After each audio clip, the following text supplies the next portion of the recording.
Hey there, thanks for tuning into DuckBricks, and the time is now. I am incredibly excited and proud to announce the winners of the last Bionicle Fanon contest themed around the Yesterday Questers, Toa Zaria. You have fought hard to get to this point, and the results are in from the round of finalist voting. Who will win? Who will prevail? Who will tell the final tale? You're about to find out right now. Alright, it's time for a Christmas Eve miracle. The final results of the Toa Zaria Fanon contest are here, and now you can find out the winner. First of all, I do want to say a big thank you to everybody for your patience as I went through all of these details and tried to collate the winners. It has been an incredibly busy time for me at work, and I honestly haven't gotten a chance to touch the channel at all for the past month or so outside of previously scheduled videos, so this is a special treat I am finally putting together with some time off from work. Now, there were 10 amazing finalists for this contest. And of course, I do want to give a big shout out to every single person who entered. We had over 100 entries to this competition, and I'm just blown away by the amount of creativity showcased here, and honestly, just getting this far is a huge honor. But of course, only one can remain. And so, let's count down all 10 entries until we finally get to the top 3. In 10th place, we have number 8, Toa Zaria by Kaiku. This was a really interesting one utilizing the fabric elements for a hood around the character's head. I really love actually the amount of detailing here, and the staff is really well done as well, utilizing the Star Wars CCBS blaster elements, a Zammer sphere in the middle, as well as just really great color blocking for the dark orange and gunmetal gray. I'm actually a really big fan of this one, but congratulations for making it to the finals, and let's move on. In 9th place, we have Zaria the Outcast by Fritzmox. This is another fantastically detailed build. I love how the mask is dark orange, which is something a little bit different compared to a lot of these other entries. The staff is fairly simple, but really nicely done with a chain snaking around the staff, and I think my favorite detail is the Tohunga foot being integrated into the torso. That's just one of the coolest details here. Next up, we have number 5, which is Zaria Toa of Iron by Alexander MacLeod. This is a really interesting one with actual smoke or steam coming out of the pipes on the back. I like the usage of the dark orange Korok Kall's shield there, which of course was recolored in dark orange for the 2004 LEGO Star Wars Millennium Falcon, and while the staff is one of the most simple builds out of all of them, I think it gets the job across. It's nice color blocking, it's got some great gunmetal detailing, and good construction for the torso as well. But now it's time to take a look at the next one. Next up, we have Zaria Driven Toa of Iron by Powjump. This is a really interesting build integrating some metallic green to the upper part of the color scheme. Certainly one of the most daring color choices, but I actually think it works out pretty well. It kind of looks like additional armor or maybe like oxidized iron near the top, which is super interesting. Again, another one that utilizes a Tohunga foot for the main construction of the torso there, which is super interesting to see. I guess if you're limited by dark orange pieces, you have to get really creative. And I just love the proportions on this one. The gigantic hands that almost remind me of Axon, the huge hammer-like staff, and then of course the more spindly waist and limbs that really just make this feel very kind of unique in the way that it's shaped and the silhouette. But now we can move on to the next one. The next one we have is Zaria Mighty Toa of Iron by Bionicles, and this one is another really interestingly detailed build.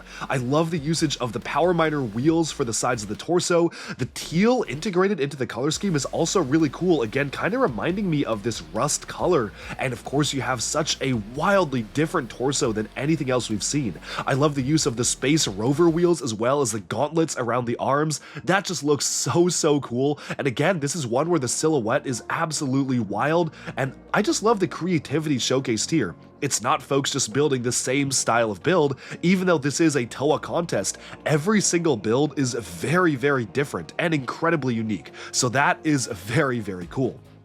And next up though, we have Toa Zaria, the last one, version Bucky, and this one is a really interesting build as well. Bucky is a longtime favorite of a lot of the Fanon contests and canon contests, and this one is no different. It is integrating system elements which look really good compared to the rest of the build. I love the way the torso is done, utilizing some of the LEGO Nexo Knights and Ultra Agents claw elements on the inside of the torso. You can very clearly see a defined heart light, which is very interesting to see there. Just really great color blocking and construction, but now we have to move on to 4th place. And in 4th place, we have Toa of Iron Zaria, the last one by Kutarak.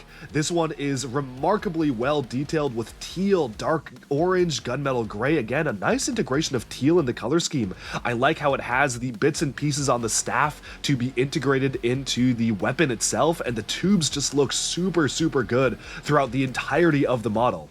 Again, this was a really solid build, but now it's time to get into the top 3. But before that, I think it makes sense to have a recap of the prizes.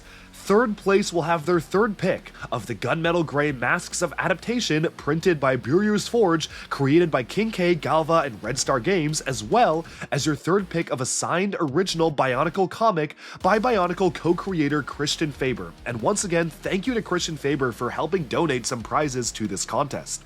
2nd place will get your 2nd pick of the Gunmetal Gray Masks, as well as your 2nd pick of the Bionicle comics.